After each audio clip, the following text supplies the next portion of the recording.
കേന്ദ്ര ബജറ്റിൽ കേരളത്തിൽ കാര്യമായി ഒന്നും ലഭിച്ചില്ലെന്ന വാദം ശരിയല്ല. കേരളത്തിന്റെയും രാജ്യത്തിന്റെയും സമഗ്ര പുരോഗതി ലക്ഷ്യം വെച്ച് ദീർഘവീക്ഷണത്തോടെയുള്ള ബജറ്റാണ് ധനമന്ത്രി നിർമ്മലാ സീതാരാമൻ പ്രഖ്യാപിച്ചത്.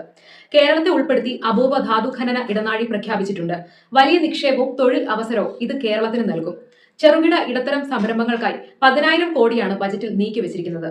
കേരളത്തിലുള്ള നിരവധി സംരംഭങ്ങൾക്കാണ് ഇതിലൂടെ പ്രയോജനം നേടാനാവുക. സെമി കണ്ടക്ടർ മിഷന് 40,000 കോടി നീക്കി വെച്ചിരിക്കുന്നതിന്റെ പ്രയോജനം കേരളത്തിന് ലഭിക്കും. കേരളത്തിലെ ഇലക്ട്രോണിക്സ് നിർമ്മാണ മേഖലയ്ക്ക് ഇത് ഊർജ്ജമാകും. കെൽട്രോൺ പോലുള്ള പൊതുമേഖലാ സ്ഥാപനങ്ങൾക്കും സ്വകാര്യ കമ്പനികൾക്കും ഈ ഇൻസെന്റീവുകൾ പ്രയോജനപ്പെടുത്താം. ചിപ്പ് ഡിസൈൻ സ്റ്റാർട്ടപ്പുകൾക്കും വലിയ അവസരമൊരുക്കും. ഇന്ത്യൻ കശുവണ്ടിയെയും കൊക്കോയെയും ആഗോളതലത്തിലെ പ്രീമിയം ബ്രാൻഡുകളാക്കി മാറ്റുമെന്ന പ്രഖ്യാപനവും നാളികേര വികസന പദ്ധതികളും കേരളത്തിന് ഏറെ ഗുണകരമാകും.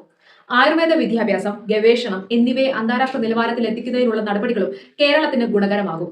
ടയർ 2, ടയർ 3 നഗരങ്ങളുടെ വികസനത്തിന് ബജറ്റ് പ്രത്യേക ഊന്നൽ നൽകുന്നുണ്ട്. കൊച്ചി, തിരുവനന്തപുരം, കോഴിക്കോട്, തൃശൂർ തുടങ്ങിയ നഗരങ്ങൾക്ക് നേട്ടമാകും. ഇന്ത്യയെ മെഡിക്കൽ ടൂറിസം ഹബ്ബാക്കാൻ ഉദ്ദേശിച്ചുള്ള പ്രഖ്യാപനങ്ങൾ കേരളത്തിനാണ് ഏറ്റവും കൂടുതൽ പ്രയോജനം ചെയ്യുക. കണ്ടെയ്നർ നിർമ്മാണത്തിനായി 10,000 കോടി രൂപയുടെ പദ്ധതിയാണ് പ്രഖ്യാപിച്ചിരിക്കുന്നത്. ഇത് കേരളത്തിലെ കപ്പൽ നിർമ്മാണ മേഖലയ്ക്ക് ഗുണം ചെയ്യും.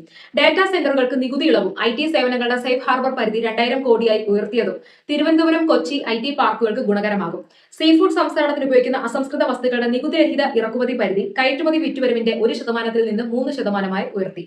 ഇത് ആലപ്പുഴ, എറണാകുളം, കൊല്ലം തുടങ്ങിയ തീരദേശ ജില്ലകളിലെ സീഫുഡ് കയറ്റുമതിക്കാരുടെയും സംസ്കരണ യൂണിറ്റുകളുടെയും ചെലവ് ഗണ്യമായി കുറയ്ക്കും. കേരളത്തിലെ പ്രവാസികൾക്ക് ആശ്വാസമായി സ്ഥാവര വസ്തുക്കളുടെ വിൽപ്പനയിലെ TDS നടപടികൾ ബജറ്റിൽ ലഘൂകരിച്ചു. ഇനി മുതൽ വാങ്ങുന്നയാളുടെ പാൻ നമ്പർ ഉപയോഗിച്ച് നികുതി അടയ്ക്കാം. ഇതിനായി ടാക്സ് ഡിഡക്ഷൻ അക്കൗണ്ട് നമ്പർ വേണമെന്ന അനാവശ്യ നിബന്ധന ഒഴിവാക്കി. വിദേശ ടൂർ പാക്കേജുകൾക്കും വിദ്യാഭ്യാസ ആവശ്യങ്ങൾക്കുമായി അയക്കുന്ന പണത്തിനും ബാധകമായിരുന്ന ടാക്സ് കളക്ഷൻ അറ്റ് സോഴ്സ് 5% നിന്ന് 2% കുറച്ചു. വിദേശത്ത് പഠിക്കുന്ന കേരളത്തിലെ വിദ്യാർത്ഥികൾക്കും വിദേശ യാത്ര ചെയ്യുന്ന കുടുംബാംഗങ്ങൾക്കും ഇത് നേരിട്ട് ഗുണം ചെയ്യും. ഇറക്കുമതി ചെയ്യുന്ന മരുന്നുകൾക്കും പ്രത്യേക ചികിത്സാ ഭക്ഷണങ്ങൾക്കും കസ്റ്റംസ് ഡ്യൂട്ടി ഒഴിവാക്കുന്ന പട്ടികയിലേക്ക് 7 അപൂർവ രോഗങ്ങളെ കൂടി ധനമന്ത്രി ഉൾപ്പെടുത്തി. ചികിത്സയ്ക്കായി സ്വന്തം കയ്യിൽ നിന്ന് ഏറ്റവും അധികം പണം ചെലവാക്കുന്ന സംസ്ഥാനങ്ങളിൽ ഒന്നായ കേരളത്തിലെ സാധാരണക്കാർക്ക് ഇത് സാമ്പത്തിക ബാധ്യത കുറയ്ക്കുകയും വിലക്കയറ്റം തടയുകയും ചെയ്യും.